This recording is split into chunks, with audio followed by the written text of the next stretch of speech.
जेलमधून सुटल्यावर पुन्हा एक हत्या। अंबिवलीत 74 वर्षीय महिलेचा खून करून दागिने लंपास।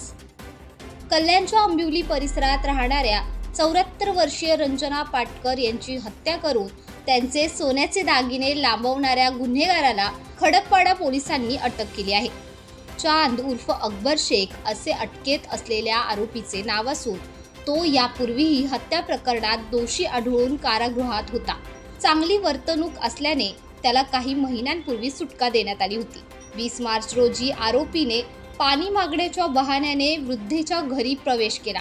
टीव्हीचा आवाज वाढवून त्याने आरडाओरडा ऐकू येऊ नये याची काळजी घेतली आणि नंतर महिलेचा गळा दाबून खून केला।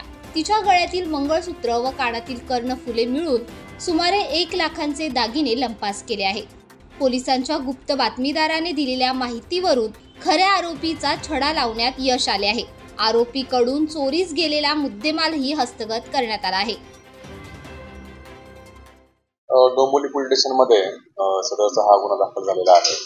त्याच्यामध्ये लोकांना शेअर मार्केटचे क्लासेस लावून देतो आणि शेअर मार्केटमध्ये इन्व्हेस्टमेंट करण्याबाबतचा मार्गदर्शन होईल अशा प्रकारची ऍड करून त्या ठिकाणी हा सदरचा गुन्हा झालेला आहे।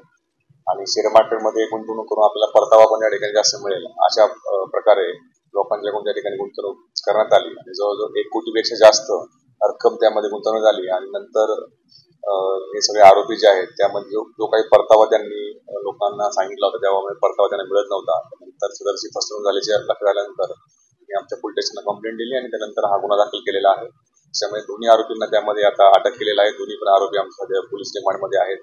या बाबतीत लोकांना तेच आव्हान राहील की अशा प्रकारे शेअर मार्केटमध्ये गुंतवणूक करण्याचा असो किंवा डिजिटल अरेस्ट असो त्या संदर्भातले असे बरेचसे सायबर फसवणुकीचे प्रकार अजूनही घडत आहेत। या मार्फत सर्व लोकांना आव्हान राहील की कोणते अशाही आमिषांना कोणीही बळी पडू नका। आपल्या घरातील कोणतेही ज्येष्ठ नागरिक असतील किंवा इतरही लोक असतील, आपले नातेवाईक असतील, अशा सगळ्यांना याबाबतची माहिती देणे आणि अशा कोणतेही परतावा जो आहे शेअर मार्केटमध्ये करून देतो किंवा डिजिटल अरेस्ट असे वेगवेगळे प्रकार आज या सायबर फ्रॉडमध्ये घडत आहेत। त्याच्यामुळे आपण सगळ्यांनी सतर्क राहणं गरजेचं आहे। अशी कोणतीही जर आपल्याकडे माहिती असेल तर त्याची तात्काळ आपल्या संबंधित जवळचं पोलीस स्टेशन आहे त्यामध्ये द्या। नक्कीच आमच्या पोलीस स्टेशन कारवाई होईल। त्यामुळे लोकांनी सायबर अवेअरनेस बाबतीत अतिशय सतर्क राहणे या दृष्टीने आवश्यक आहे। Bureau report, Maharashtra crime spot news, Ambivli.